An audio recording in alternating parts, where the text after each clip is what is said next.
गुजरात के जूनागढ़ में पैदा हुए थे वो लड़का, और जब वो 16 साल की उम्र की हुई तो अपनी माँ ने सुसाइड फिर पिता के बीमार पड़ने की वजह से सिर्फ 17 की उम्र में ही उनके ऊपर फैमिली का पूरे जिम्मेदारियां आ जाती है। इसी कारण उसको पढ़ाई भी छोड़ना पड़ता है। कभी बर्तन के दुकान पे काम किया करता था और कभी खुद समोसा भी सेल किया करता था। लेकिन दोस्तों वही लड़का एक दिन बॉलीवुड के भाईजान सलमान खान के द्वारा होस्ट शो बिग बॉस में पहुंच जाती है और वो शो का विनर भी बन जाते हैं। और वही लड़का कैरेट में लाख में नहीं बल्कि करोड़ों में कमाता है, जो एक दिन 100-200 रुपए के लिए तरसता था। तो दोस्तों आइए जानते हैं आखिर ये लड़का है कौन। दोस्तों आपको कुछ पहले लाइनें सुनाते हैं। रास्ता लिख देगा कुछ मैं लिख दूंगा, तुम लिखते जाओ मुश्किल मैं मंजिल लिख दूंगा, आँखों में समुंदर दिलों में आँख लिख दूंगा, तुम तूफान लेके आना मैं सराख रख दूंगा,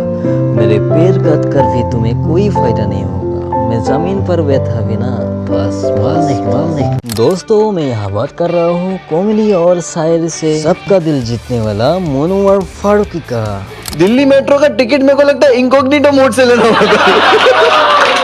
मैं एक लाइन बोला था कि मौत मुकम्मल, मैं डरने वाला नहीं हूँ, जो जंग हक है मैं लड़ने वाला वही हूँ, तालियों से जब तक भरना दूंगा स्टेडियम, कसम खुदा की मैं मरने वाला नहीं। क्या बात, आपकी गेम बहुत ज्यादा लॉस्ट सी दिखाई दे रही है। कुछ बता दे तू लायक है या नहीं, हमारे हिसाब से इसको नहीं लगता है। मुनव्वर के वो नहीं है फॉलोवर्स, कल्ट फॉलोवर्स प्यार करते हैं उसको।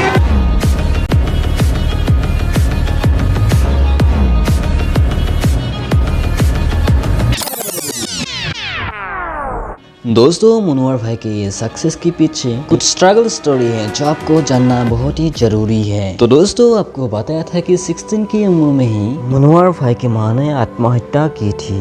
लास्ट के 16 साल जो मेरी मॉम के बिना है।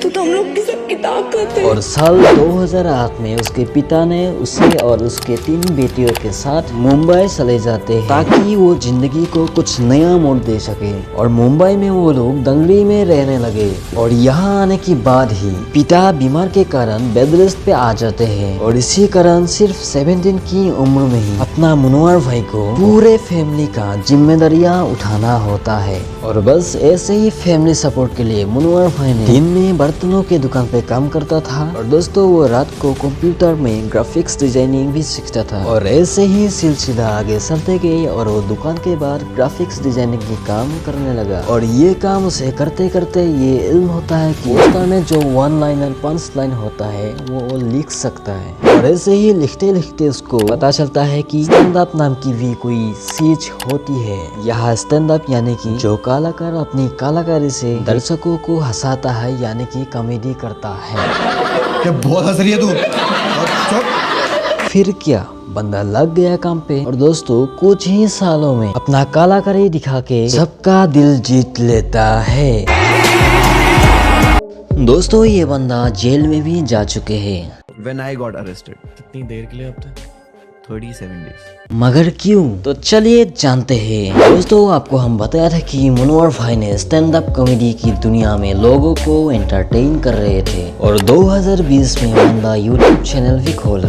और पॉलिटिक्स इन इंडिया ये उसका पहला स्टैंड अप वीडियो है जो लोगों को खूब पसंद आया था। और मुनव्वर भाई ने ऐसे ही स्टेज परफॉर्म भी करते गए और साल थे 2021 और वो मध्य प्रदेश में अपना परफॉर्म कर रहा था। लेकिन वहाँ पे उसके ऊपर धार्मिक भावनाएं आहत करने का आरोप लग जाता है और उसे अरेस्ट कर दिया जाता है। और 37 डेज जेल में बिताने के बाद आखिर सुप्रीम कोर्ट में जमानत दे ही देती है। दोस्तों वो जेल से आने के बाद लोग उसको और पसंद करने लगते हैं और साल 2022 में कंगना रनावत का नया से शुरू हो रहे थे रियलिटी शो लॉकअप का हिस्सा बना भी और वो शो का विनर भी। So the winner is 2, 1.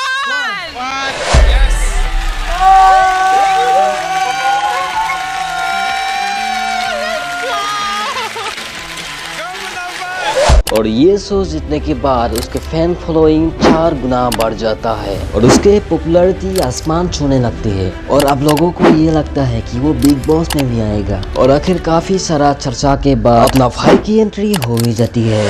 जिसको सबसे ज्यादा वोट मिले हैं उसी को विनर होना चाहिए। So the winner is Munawwar.